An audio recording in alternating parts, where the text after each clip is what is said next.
Hello everyone, আমার একটি ছোট্ট মিনি ব্লগে তোমাদের অনেক অনেক স্বাগত। কথা আছে না, উঠলো পাই তো কটক যায়, তো আমাদেরই সেরকম অবস্থা হয়েছিল আগের বৃহস্পতিবার দিন। আমাদের ফ্রেন্ডস গ্রুপে মিল্টন দা একটা রেস্টুরেন্ট ওপেনিং করেছে আর বলেছে তোমাদের যেদিন সময় হবে সেদিন আমার রেস্টুরেন্টে একটা ফ্রি ট্রিট হবে।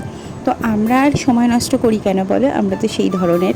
তো ওই জন্য রাত বাজে 10টা, তখন দাদাকে ফোন করলাম, বললাম আমরা আসছি। বলে দেখো লাইন দিয়ে আমরা সবাই চলে এসেছি এই যে দাদার রেস্টুরেন্টে। সাথে আমাদের বাচ্চা কাচ্চারাও ছিল। তো এখানে তোমরা কিন্তু একবার ভিজিট করতে পারো, খুব সুন্দর একটা অ্যাম্বিয়েন্স আছে। আর এটা অশোকনগরেই ছিল।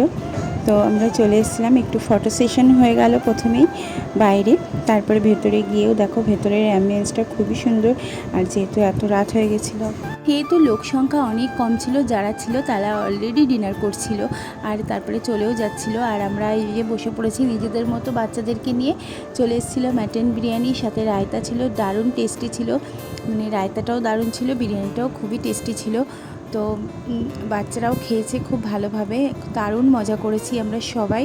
অনেকটাই রাত হয়ে গেছিলো, বাড়ি আসার জন্য ব্যস্ত হয়ে গেছিলো। ভিডিওটি ভালো লাগলে লাইক করো।